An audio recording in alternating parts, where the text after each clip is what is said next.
¿Lado izquierdo o derecho? Izquierda.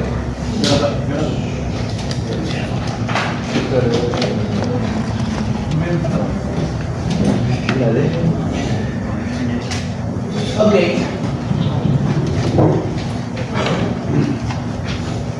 El día de hoy vamos a empezar a trabajar con cimentaciones superficiales. Esencialmente vimos que la norma ecuatoriana de la construcción define a una cimentación como superficial siempre y cuando la relación entre la profundidad del plante y el ancho del cimiento sea menor o igual a 4. Sabemos que un poco ayer empezamos a comentar las condiciones que tienen que tenerse en cuenta dentro del proceso de diseño de una cimentación. Vimos que podemos tener cimentaciones superficiales o profundas, que en términos generales, a nivel normativo, lo que se nos exige es que se analicen dos estados límites: estado límite de falla y estado límite de servicio. Empezamos a tratar con lo que hace referencia al estado límite de falla, donde esencialmente es capacidad forzante, que no es otra cosa que la capacidad del suelo para tomar la sobrecarga que se le transmite, sobrecarga externa que se le transmite, producto de la construcción de una edificación o lo que sea. Entonces, cuando hablamos de estado límite de falla, estamos haciendo referencia esencialmente a la resistencia del suelo. Estado límite de servicio hace referencia a una condición de asentamiento, de deformación. ¿Por qué se denomina estado límite de servicio? Porque mencionamos unos cuantos ejemplos. El suelo puede tener la capacidad de tomar la carga, de resistir la carga, pero producto de esa sobrecarga externa puede experimentar deformaciones excesivas. Estas deformaciones excesivas no necesariamente van a generar inseguridad en lo que sea que hayamos construido. Por ejemplo, una edificación no significa que la edificación sea insegura si es que tiene un asentamiento excesivo. Supongamos que construimos una casa y esta casa experimenta 20 centímetros de asentamiento. Para fines prácticos, la casa puede ser segura, puede cumplir su función general, que es básicamente brindar con un techo y resguardarnos de la intemperie, de la lluvia, del sol, etc. Pero ya específicamente 20 centímetros de deformación pueden comprometer la serviciabilidad de esta casa. Básicamente, al ser las deformaciones tan grandes, puede ser que a lo mejor mi casa queda producto del asentamiento excesivo, va a quedar por debajo del nivel de la calle y en el momento que llueva me voy a empezar a inundar. Esa es una pérdida de serviciabilidad producto del asentamiento excesivo. Lo otro, partimos de la premisa que el asentamiento es uniforme, pero muchas veces no lo es. Y puede darse asentamientos diferenciales. Y estos asentamientos diferenciales lo que van a provocar es que se comprometa aún más la serviciabilidad. Lo primero, la mampostería, las paredes van a empezar a agrietarse porque la mampostería es un material que tiene poca ductilidad, poca capacidad de deformación. Va a agrietarse, puede llegar incluso a fracturar. Pero estos no son elementos estructurales, son solo divisiones.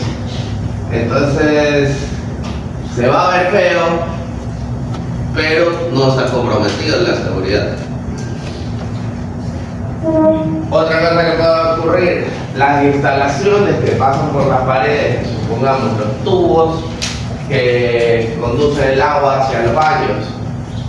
Producto de las deformaciones, los codos, las uniones, etcétera, que son de PVC, van a empezar a sufrir, van a empezar a sobreesforzarse y van a empezar a filtrar agua.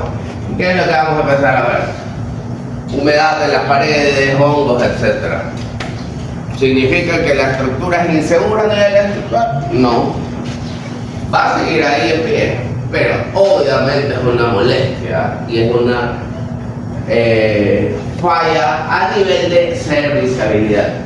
Las puertas se empiezan a descuadrar, las ventanas se empiezan a descuadrar. Nada de eso compromete la seguridad de la edificación, pero sí compromete la serviciabilidad de la edificación. Es por eso que cuando hablamos de asentamientos, hacemos referencia a un estado límite de servicio.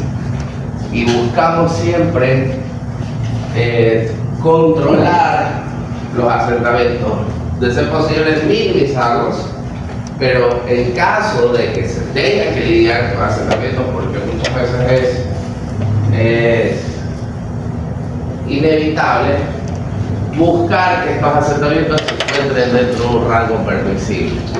Entonces, la premisa fundamental del diseño es, primero, revisar si al considerar una cimentación superficial, el suelo tiene la capacidad de tomar la sobrecarga. En caso de que esa respuesta sea positiva, pasamos a la segunda instancia, que es evaluar si la deformación que va a experimentar esta cimentación superficial se encuentra dentro de los rangos permisibles para este tipo de sistema. Si esa respuesta es positiva, bueno, podemos proceder a cimentar nuestra edificación superficialmente. Si la respuesta es negativa en uno de estos dos aspectos, lo más probable es que se tenga que pensar en cambiar a un sistema de cimentación profunda. ¿Okay? Más o menos esa es la lógica detrás del proceso de diseño. Obviamente, una cimentación superficial, en términos generales, es considerablemente más económico que una cimentación profunda. Y de cierta forma, el uso de cada tipo de cimentación también va ligado a la magnitud de la sobrecarga, porque los asentamientos van ligados a la sobrecarga y la resistencia que tiene que tener el suelo también va ligado a la sobrecarga con la que lo vamos a comparar. Entonces es por eso que en términos generales edificaciones pequeñas se cimentan superficialmente y edificaciones muy altas se van a cimentar mediante pilotaje. Obviamente, en términos generales, pero va a haber otros escenarios, como que, por ejemplo, encuentro un material muy denso a poca profundidad, por ejemplo, suelos arenosos, cosas por el estilo. Hay que cambiar la cuestión, porque voy a tener un suelo con buenas características mecánicas que puede ser que me permita cumplir tanto estado límite de falla como estado límite de servicio para una edificación alta, pero es debido a que el suelo tiene mejores características. ¿Ok? Entonces todos estos escenarios tienen que tenerse en cuenta dentro del proceso. Específicamente enfocándonos en cimentaciones superficiales, tenemos diversos tipos de cimentaciones superficiales. Metodología de análisis en términos generales es la misma, pero un poco para familiarizar con, hemos bosquejado aquí algunos de los tipos de sistemas de cimentación superficial. Aquí a mano izquierda vamos a ponerle una letrita. Ya será. No, estaba así. La fuerza ahí. Literal, lo compré hace 3 días. No, Como 5 dólares por cada a otro me lo han perdido la tapa. Ok, pues literal A, tenemos un tipo de cimiento que es bastante utilizado. Básicamente se utiliza para cimentar elementos estructurales individuales, en este caso es una columna, y se conoce como plinto. En el argot a nivel nacional es lo que se conoce como plinto. En la literatura muchas veces lo denominan zapata rectangular, pero no necesariamente coincide con la denominación que le damos aquí localmente. Para nosotros esto no es una zapata, esto es un plinto. Un plinto que puede ser cuadrado. En este caso es cuadrado, si se fijan, está dibujado como un rectángulo, pero es cuadrado. Por eso está la cuerda. Porque tiene unas dimensiones de B por B. T es el espesor y D es la profundidad del plano. El espesor de este plinto se lo define estructuralmente porque eso dependerá de la demanda portante que se genere en ese elemento. Entonces eso es parte del proceso de diseño estructural del elemento. Pero estas dimensiones B son parte del proceso de diseño geotécnico. O sea, el geotécnico es el que de cierta forma marca la cancha para ver si B es 1 metro o es 2 o es 3 o lo que sea. ¿Ok? Y de forma similar, la profundidad del plante también viene definida por esta técnica. ¿Ok? Entonces eso es un plinto cuadrado. Básicamente va a cimentar una columna. De forma similar, podemos tener plintos circulares, como el que vemos aquí. Vamos a cimentar una columna. La diferencia es que aquí el ancho es igual al diámetro del elemento. Tiene exactamente la misma función. Les hago una pregunta. ¿Cuál creen que sea más usado? ¿El cuadrado o el circular? ¿Y por qué creen que el cuadrado es más usado que el circular?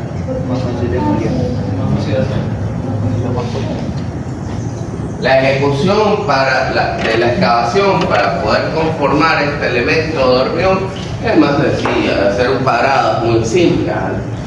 En cambio, este proceso de un plinto circular puede llegar a utilizarse principalmente, por ejemplo, cuando supongamos que va a haber alguna interferencia y esta punta del plinto en realidad está invadiendo algún área aledaña. Entonces se busca cambiar la fórmula a un plinto circular como para que la geometría no afecte. Pero es poco común. Este tipo de cimentación es muy poco común. Yo nunca lo he visto en unos planos, la verdad. En la literatura sí, pero en plano no resulta práctico. Podemos tener, así como tenemos plintos cuadrados, pueden ser rectangulares. En realidad no hay ninguna limitante respecto a utilizar un plinto rectangular. ¿Ok? Eso es importante. De forma similar, va a cimentar una sola columna, pero ya no tiene una forma cuadrada, sino que puede ser rectangular. ¿De qué dependerá? Dependerá muchísimo de la distribución en planta de las columnas. Supongamos que tengo una cuadrícula algo así.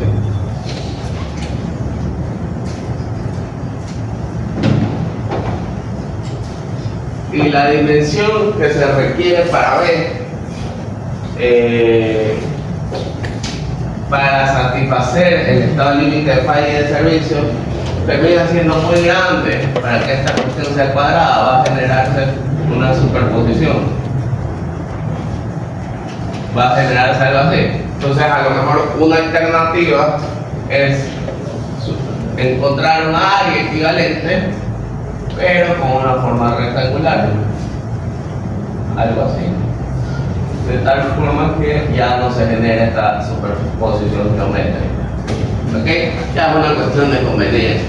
Obviamente los cuadrados es más fácil a nivel constructivo porque la excavación tiene las mismas dimensiones en ambas direcciones. Pero no solo eso, sino que a nivel de diseño estructural del elemento va a ser igual en ambas direcciones. Entonces se simplifica al momento de tener que colocar el acero de refuerzo. Sin embargo, en muchas ocasiones no es factible. Entonces no hay problema, se le da una forma rectangular. En ocasiones, para cimentar tanques de almacenamiento de agua, de combustible, de lo que sea, se utilizan este tipo de cimentaciones, que son anillos. Básicamente, este anillo es una especie de viga en la cual el tanque tiene un fondo y se apoya sobre este anillo.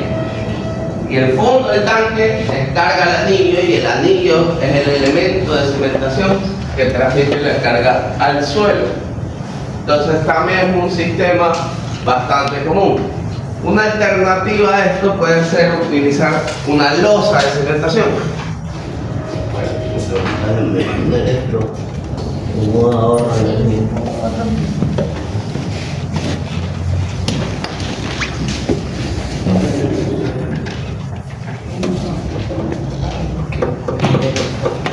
Puedo tener esto, en lugar de hacer un anillo, podría hacer una losa de cimentación. Una losa de cimentación básicamente es un gran elemento de área que va a tomar todas las cargas de la superestructura y distribuirlas al suelo. Es otra alternativa.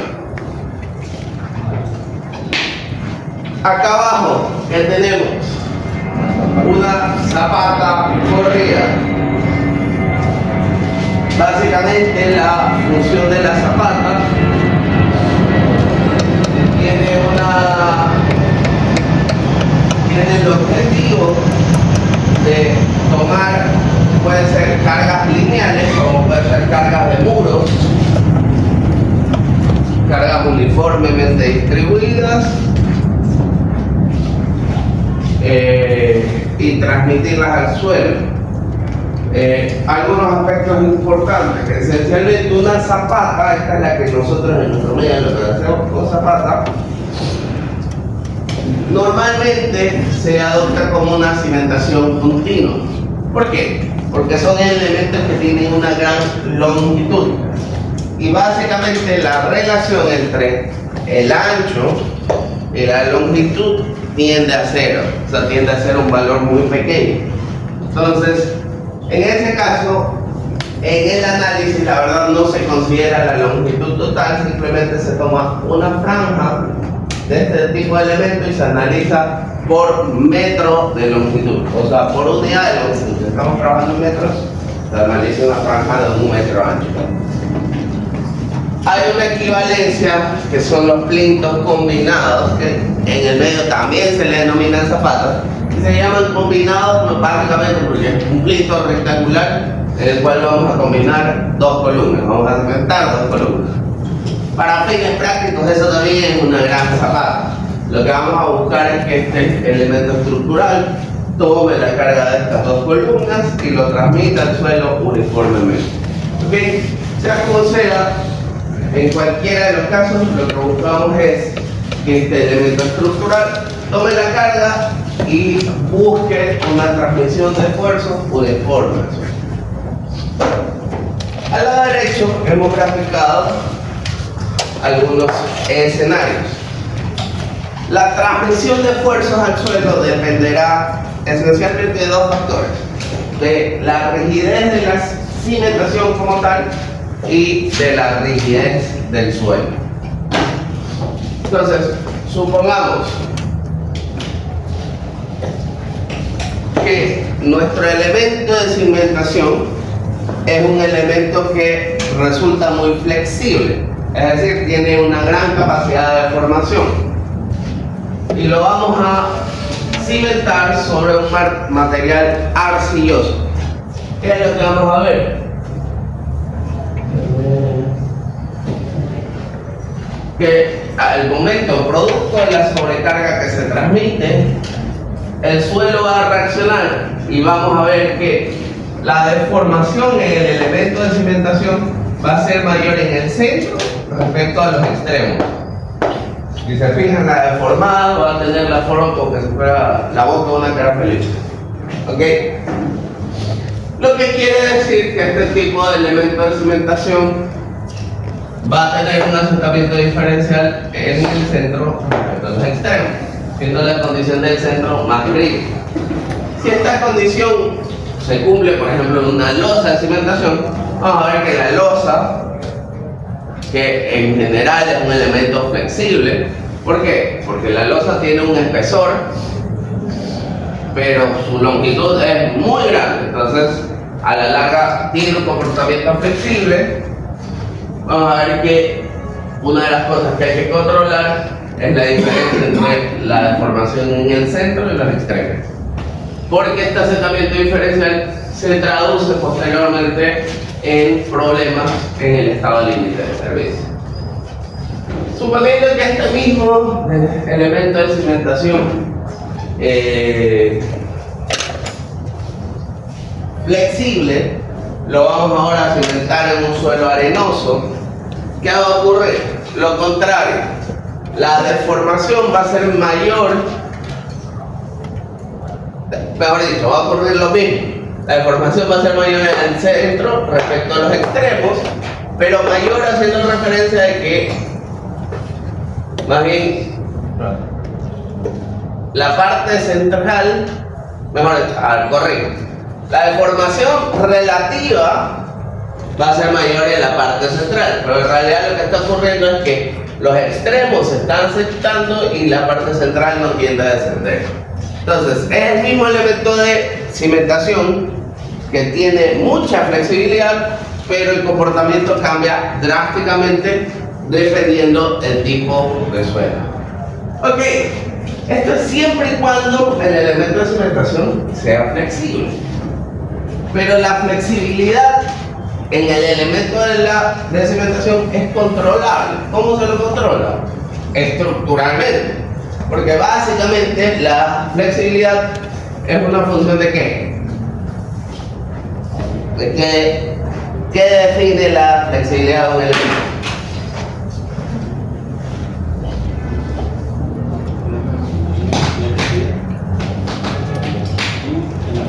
La distribución de los Ok, ¿qué rigidez?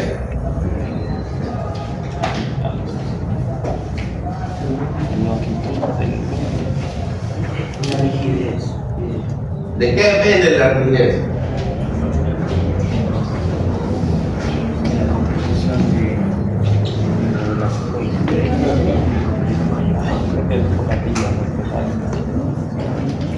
¿De qué depende la rigidez? o la inercia del elemento, ¿no? Ok, de la inercia, sí. La rigidez por flexión, lo cual es el caso, depende de la inercia. Entonces, mayor espesor, mayor inercia. Por lo tanto, y si se acuerdan, la inercia de un rectángulo no es que es una función lineal, es base por altura al cubo. Entonces, dividido por 2. Entonces, pequeños incrementos en el espesor del cimiento van a generar grandes incrementos en la inercia. Mayor inercia, mayor rigidez. Y el otro factor que también influye en la flexibilidad o en la rigidez, ¿cuál es? El módulo elástico del material. Obviamente, las cimentaciones son elementos de hormigón. ¿Y de qué depende el módulo elástico en el hormigón? No.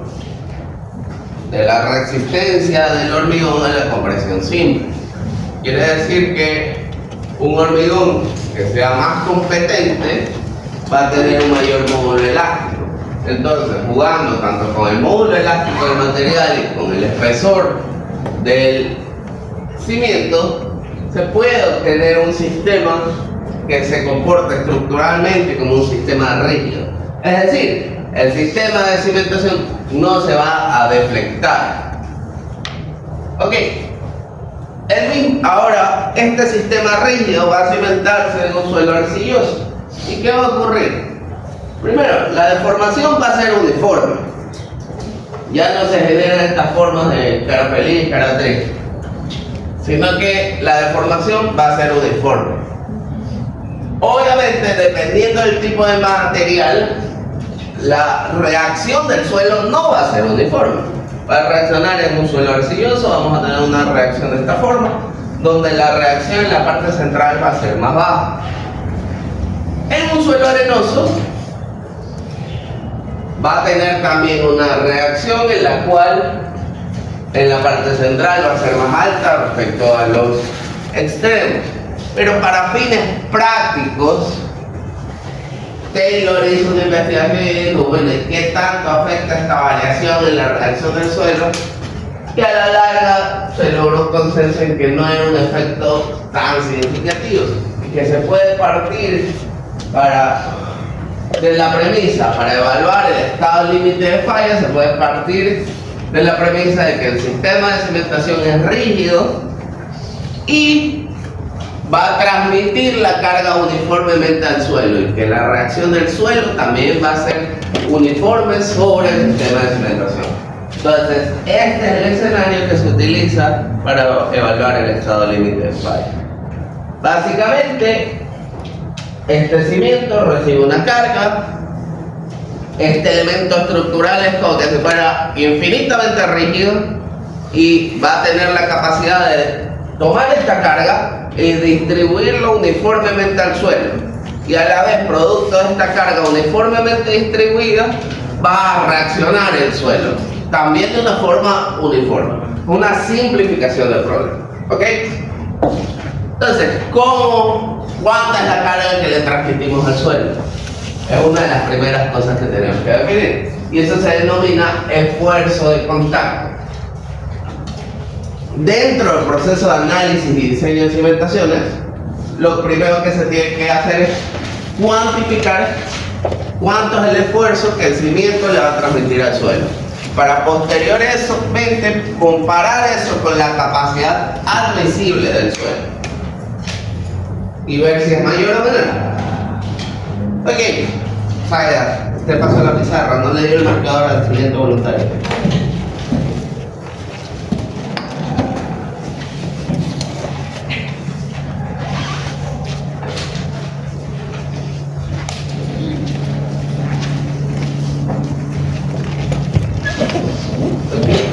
Corremos todo, por favor.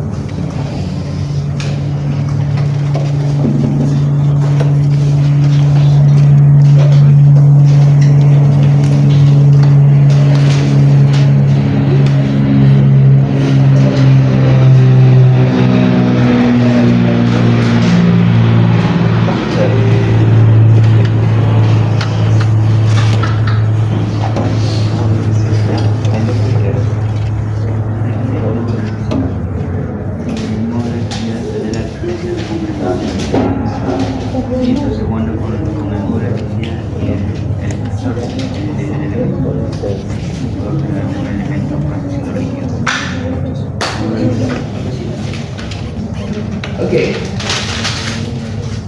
Tomamos el título. Esfuerzo de contacto.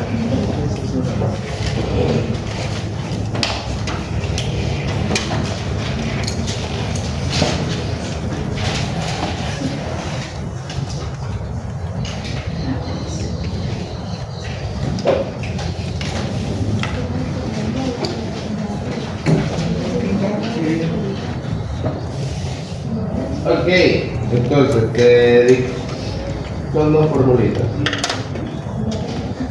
Esto, a la izquierda pon U es igual a P mayúscula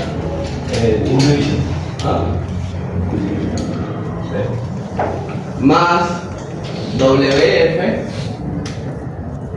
dividido para A mayúscula menos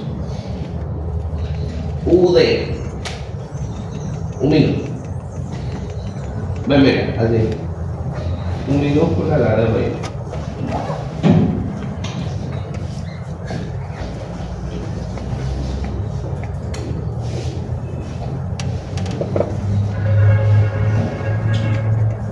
UD, perfecto.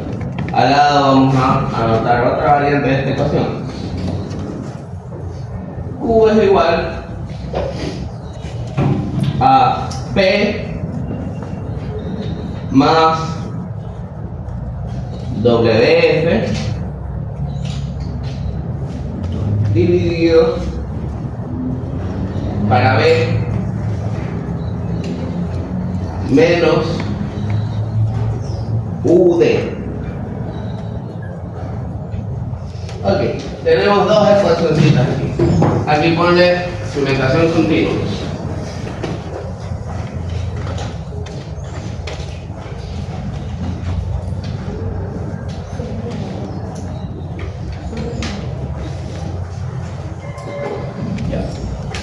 Listo, no te vayas. ¿Qué representa cada cosa?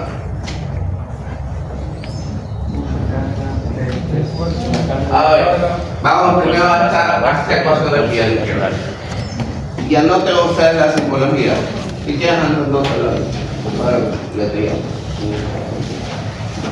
Q es el esfuerzo de contacto.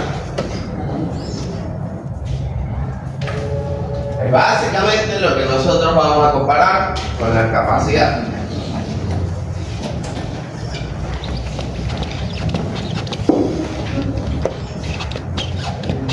P cambia dependiendo de qué ecuación estamos analizando. En este caso va a ser en kilonewton sobre metro, correcto. Y en el caso acá va a estar en kilonewton. ¿Ok? Entonces, básicamente la ecuación de la izquierda aplica para plintos combinados, ya sean circulares, rectangulares, etc. Básicamente son cargas puntuales que se van a considerar como P. En el caso de acá tenemos una cimentación continua que va a tomar una sobrecarga distribuida. Entonces la carga va a estar en kilonewton sobre metros. Es una de las principales diferencias entre las dos formulaciones. Entonces P esencialmente es la carga que baja de la superestructura. WF es el peso de la cimentación. Entonces, supongamos que tenemos lo siguiente.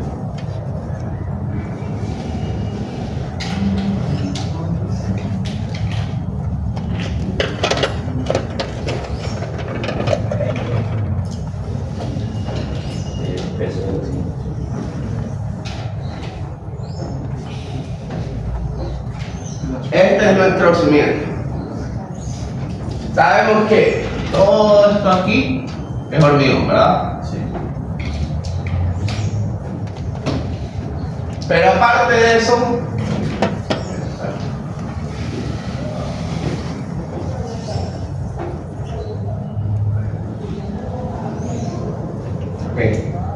pero aparte de eso tengo suelo que se coloca o se deposita sobre este cimiento, que sería este suelo que está aquí.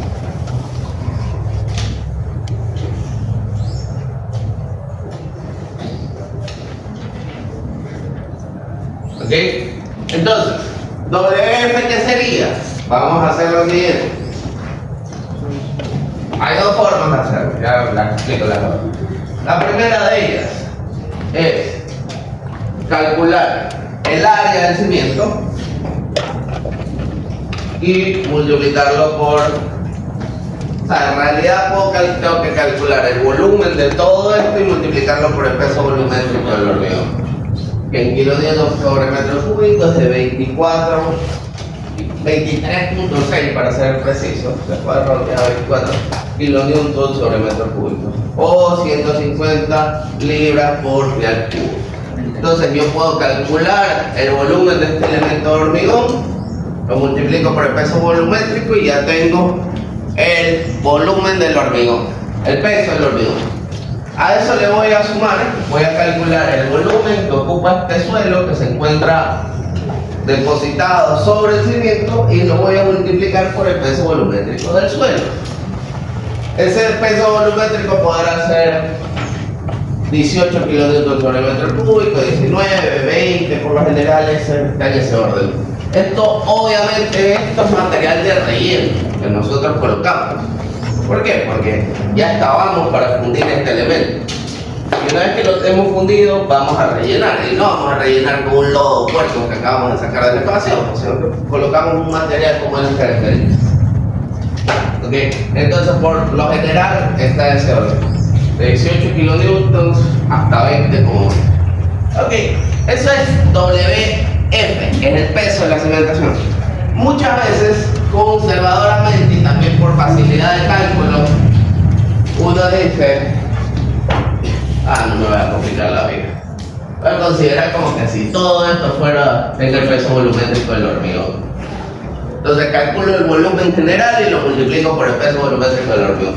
Como el hormigón es más pesado que el suelo, a la larga termina siendo conservador. Se va a incrementar ligeramente la carga y va a ser un poquito conservador. Pero tampoco es tanta la diferencia, porque si se ponen a pensar la diferencia entre el peso volumétrico del hormigón y del suelo, serán 6 kilonewtons por metro cúbico, 5, 4, algo por el estilo. Entonces a la larga no es mucho. Entonces, muchas veces eso es una de las cosas más simples. Igualmente considero como que si todo fuera hormigón y se incrementará ligeramente la demanda, pero siempre y cuando estemos dentro del lado conservador no hay mayor inconveniente. Ok, eso es WF. Ojo. WF cambia aquí respecto de la ecuación de la izquierda y la ecuación de la derecha. ¿Por qué? Repito, WF aquí, para ser consistentes, tiene que estar expresado en unidades, también en kilonewtons. Y acá tiene que estar expresado en kilonewtons sobre metro. Entonces hay que tener en cuenta eso. Para la ecuación de la izquierda vamos a tomar esta carga total, le vamos a sumar el peso, vamos a tener una fuerza total y la vamos a dividir para A. ¿Qué es A? Es el área. El área de contacto del cimiento con el suelo. Básicamente es esta superficie de aquí, obviamente multiplicada por su longitud.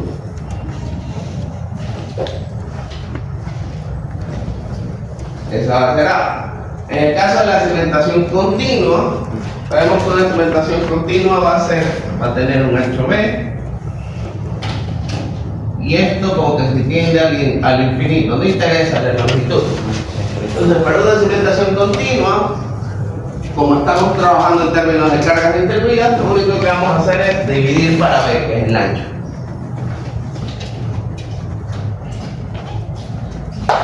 ¿Qué es esto? Fuerza sobre área. Como que se me hace conocido. Es una fuerza, por eso es un esfuerzo de contacto. Fuerza sobre área es esfuerzo. ¿Okay? Entonces, este es el esfuerzo de contacto. Sin embargo, se le resta este valor denominado como UD. Esta resta en realidad es conservador. ¿A qué hace referencia UD? Supongamos que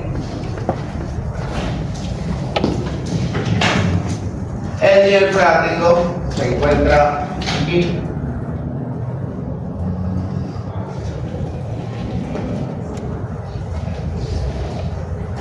¿Qué ocurre en este momento? ¿Qué ocurre cuando nosotros queremos meter una pelota en una piscina y la empujamos?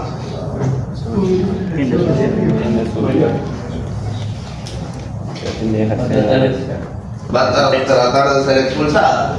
Ok, ¿cómo se llama esa fuerza? Tiene un nombre. Un nombre sencillo. Flotabilidad. No, va ligado a la flotabilidad, pero no se llama así. Se llama empuje hidrostático. Que aquella fuerza que hace que cuando un cuerpo busca introducirse en el agua y que hace que la pelota salga disparada, se denomina empuje hidrostático. Entonces, UD hace referencia justamente a esa fuerza. Básicamente lo que dice UD es: estás construyendo un cuerpo rígido aquí y el agua está acá arriba. Producto de esto, el agua va a buscar empujarte en la cimentación. Entonces, básicamente UD Este empuje hidrostático, si se puede pensar, es lo mismo que la presión de poros.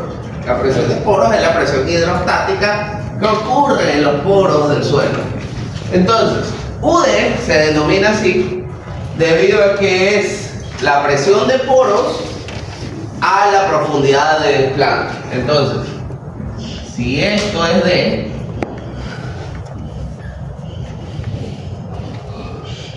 y vamos a denominar a esta distancia como dW,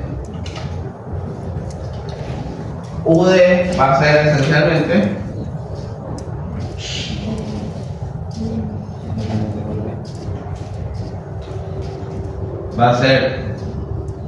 D menos dW por gamma W.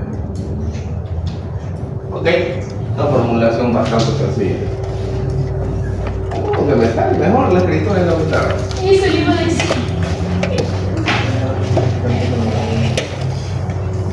Igual van a seguir escribiendo ustedes.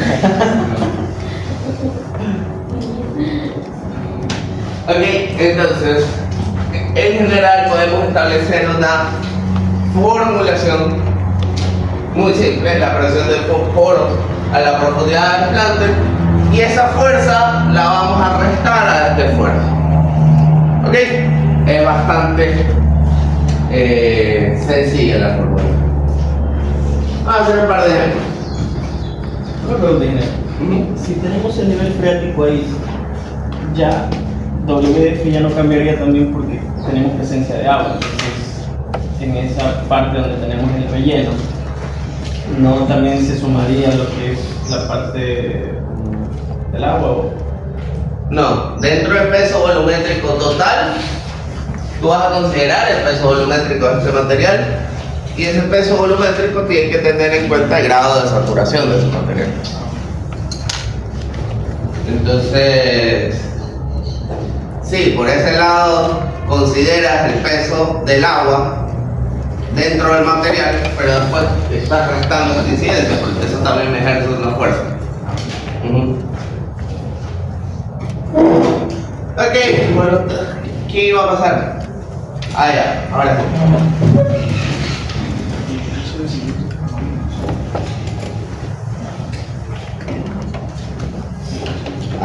Te digo.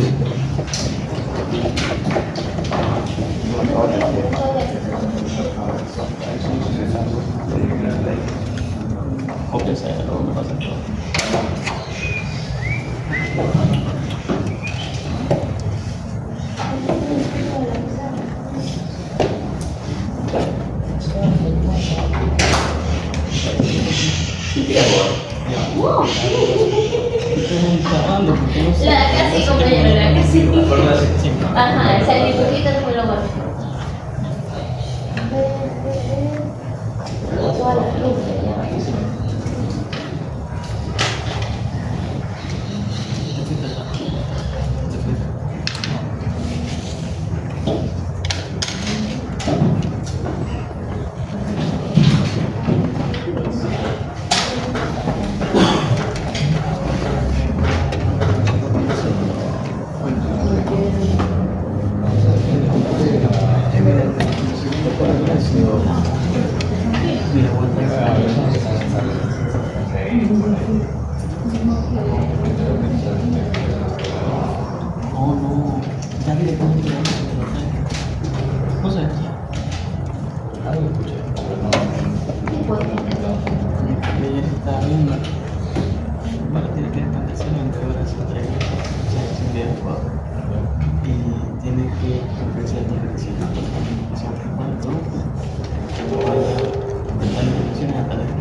Importación no hay.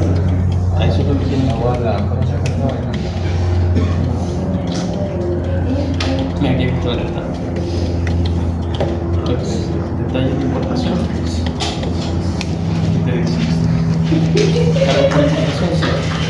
Amazon Overseas. $100. Ya, para verificación de ahora no todo, no con todos los eso. Muchísimo. Ah, esa de ahí me la tengo que pasar, porque ella no puede.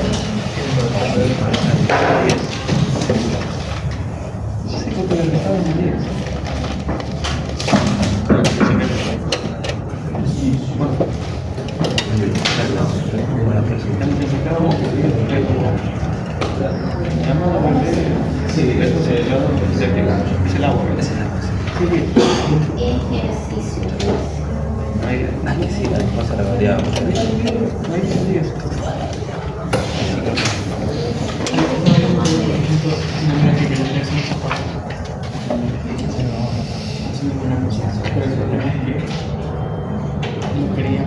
Son de la tienda Tom. Ok. Anota ahí. Límite cuadrado. 2 puntos. Ahí sí pagan $60. O sea, es como el producto de Amazon como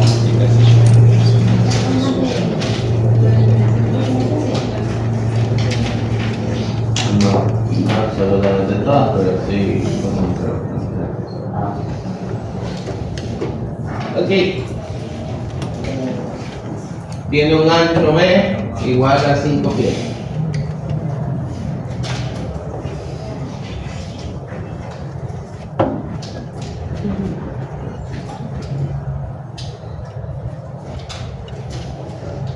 Listo. Vamos a resolverlo. Ahora sí borro la izquierda para tener. Déjame sacar mi compu.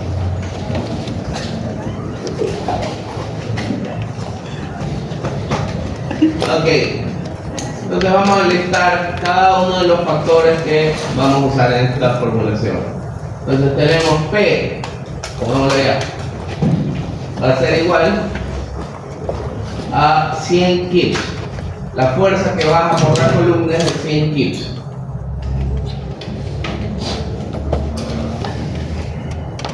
Segundo factor, vamos a calcular A. Si tenemos un plito cuadrado de 5 pies de ancho, A va a ser igual a 5 por 5.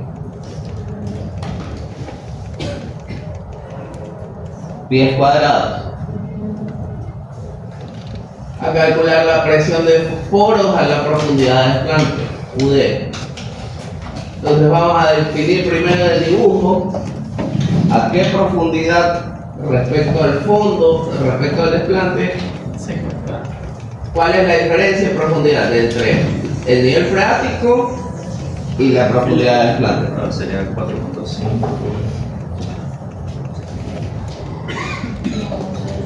Sería ¿Cuánto es la profundidad? Anotemos primero profundidad del desplante, DF. ¿Cuánto es? ¿Seguro? Mira bien, tu cosa.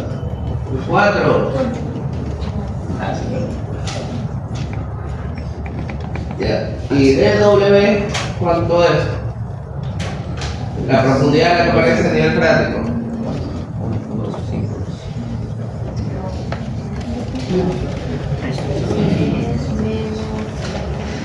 Eso no conocimos todavía. Sí. Sí. Es 3 pies en la profundidad que aparece el agua. Por eso está esa cota de 3 pies, que hace referencia al nivel del agua. Ok, entonces esencialmente la diferencia entre los dos es un pie. Entonces, UD va a ser igual a 1 que multiplica el peso volumétrico del agua. ¿Cuánto es el peso volumétrico del agua en 10. ¿Cuánto? 9.80. La inglesa. Dos cosas totalmente distintas. 62.4, eso también tienen que sabérselo de memoria. Ponle las unidades para que se acuerden. Libras sobre pie al cubo. Eso da 62.4. Libras sobre pie al cuadrado. Ok, tenemos UD, tenemos el área, falta el peso, WF. WF, tenemos dos opciones. Podríamos hacer lo siguiente. Tenemos el espesor de la zapata, del plinto, pero esta sección de hormigón no sabemos qué dimensiones tiene, la verdad. Entonces una opción sería calcular el peso de esto como que si fuera hormigón y de ahí considerar como que si todo esto fuera suelo. Segunda opción, o la más fácil de todas, considerar como que si todo fuera hormigón. En este ejercicio vamos a hacerlo como que si todo fuera hormigón, en el siguiente lo hacemos discretizando. Entonces, básicamente vamos a calcular. El peso va a ser igual al área, 25 pies al cuadrado, multiplicado por 10. la profundidad del flanque, que son 4 pies, y multiplicado por el peso volumétrico del hormigón. ¿Cuánto es eso? 23 puntos. Pues eso es en otras unidades. 150. 150 libras por pie cubo.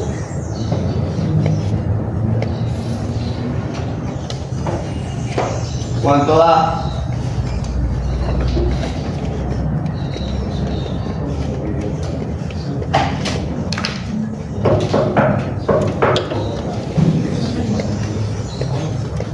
¿15.000? 15.000 libras. Ok, pero el peso P está en kips. ¿Qué tengo que hacer para pasar esas libras a kips? ¿Lo multiplico por cuánto? Por la gravedad. A ver, multiplico por la gravedad. Ah, no. Kips. ¿Qué es un kip? Anótate ahí un costadito. Un kip es igual a 1000 libras. Un kip son kilolibras, básicamente.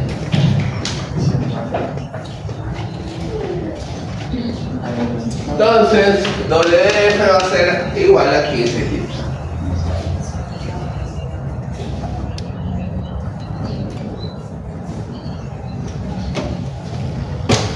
Entonces, vamos a calcular que va a ser igual a 100 más 15 dividido por 25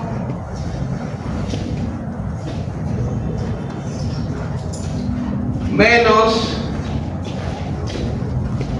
62.4. Ok, ¿cuánto nos hace?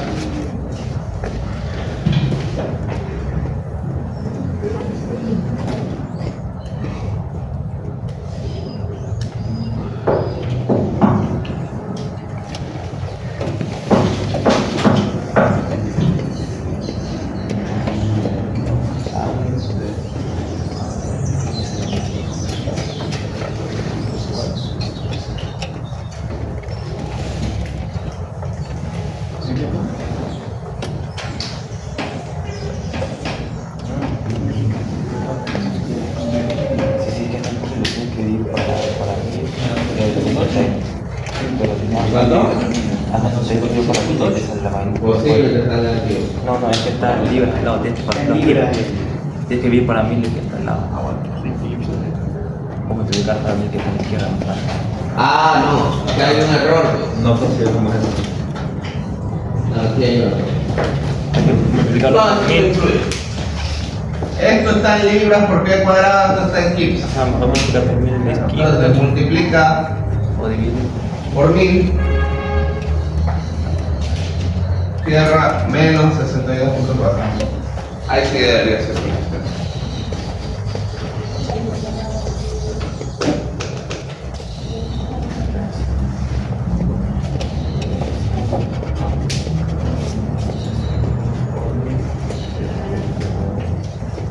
Ahí sí, ¿cuánto les da?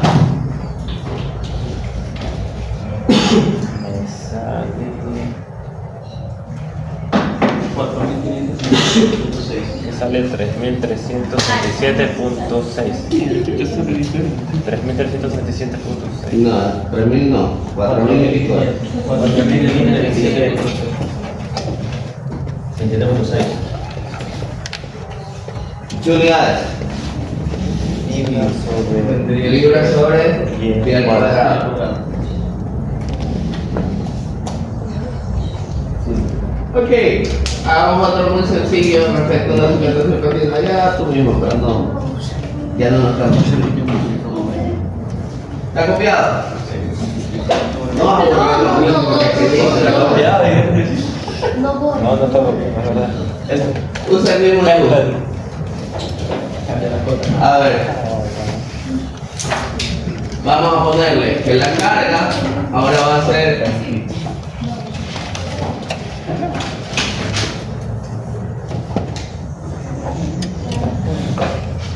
110 kilonewtons sobre metro.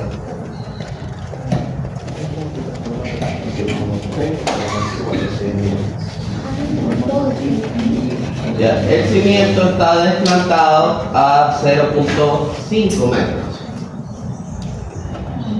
No, todo. Borra la cota. Ponle una sola cota hasta abajo.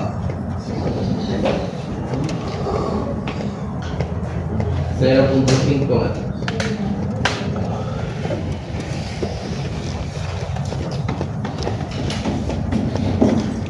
El ancho del cimiento es igual a 0.7 metros.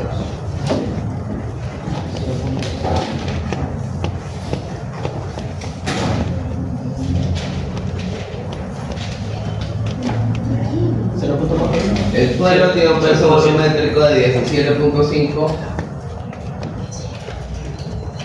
kilonewtons por metro cúbico. El nivel freático aparece a una profundidad de 10 metros.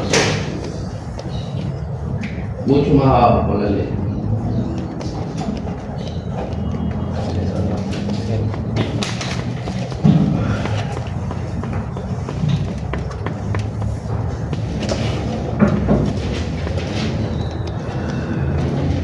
Ok, y de forma similar vamos a calcular el esfuerzo de contacto para esta cimentación continua.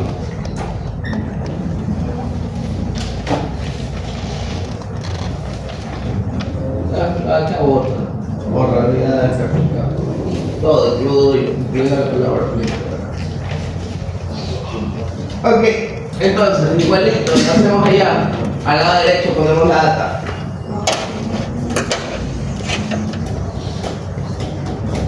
Ya está. Un ratito.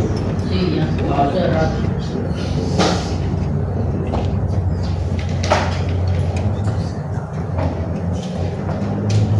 Ya, Sí, ya. ya, y sí, bórrate todo.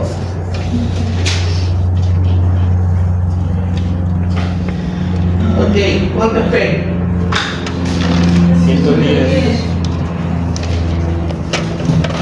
110 kilonewtons sobre metro.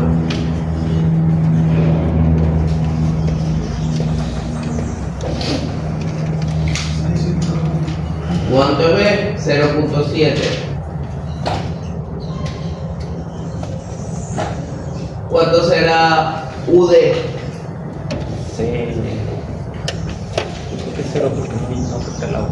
Es 0 porque el agua está tan abajo que no tiene ningún tipo de interacción con el cimiento. Ok, vamos a calcular WF. Sabemos que es, esencialmente va a ser el ancho del cimiento, 0.7 metros, ponle las unidades para no despistarnos. No sabemos el espesor del suelo sobre el cimiento ni nada de eso. Sabemos que el desplante es a 0.50, vamos a hacer una forma similar, considerar como que si todo fuera hormigón. Entonces 0.7 por 0.50. Al ser una cimentación continua, no interesa la longitud. Entonces vamos a multiplicar por el peso volumétrico del hormigón, que es 23.6. Entonces si se fijan, 23.6 kilonewtons sobre metro cúbico multiplicado por 0.7 y multiplicado por 0.5 va a quedarnos un peso en kilonewtons sobre metros, que es finalmente lo que nosotros estamos buscando. Entonces, ¿cuánto nos da eso? 8.26.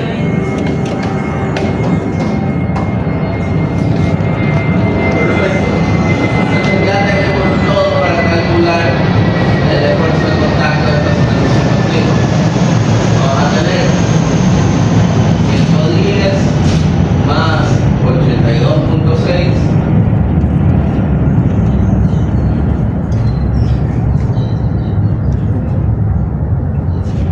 perdón, 8.26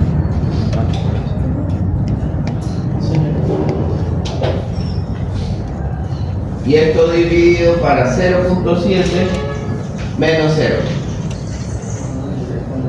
¿Cuánto nos da eso?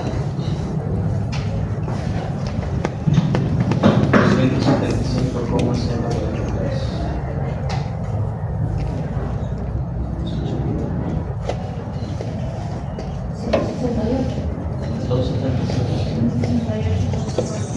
No. 168 tiene más. 168,96. Ya, 269. ¿En qué unidades?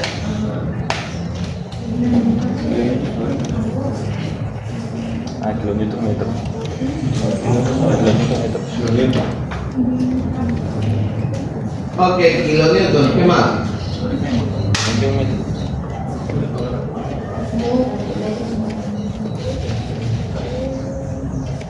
¿Qué es esto? ¿Cómo se llama?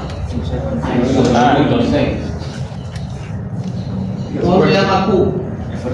Esfuerzo, un metro cuadrado. ¿Y kilonewton metros es una unidad de esfuerzo? No, el kilonewton sobre metro cuadrado, que son kilopascales. Entonces va a estar en kilopascales.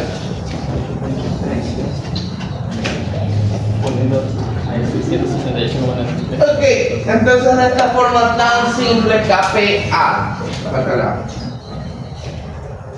KP es kilovoltios. Entonces, de esta forma tan simple, ya hemos cuantificado el esfuerzo que esta cimentación le va a transmitir al suelo. Y esto es importante porque finalmente este esfuerzo va a ser el que vamos a contrastar con la capacidad que vamos a aprender a calcular a partir de la próxima clase. A fin de cuentas, nosotros vamos a siempre hacer la comparación entre la demanda y la resistencia.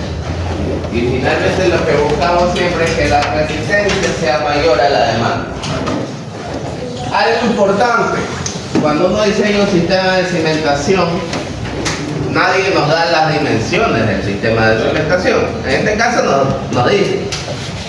En la vida real uno tiene que, como parte de un proceso de diseño, hacer una hipótesis. ¿Ya? Y la hipótesis siempre parte de definir una dimensión.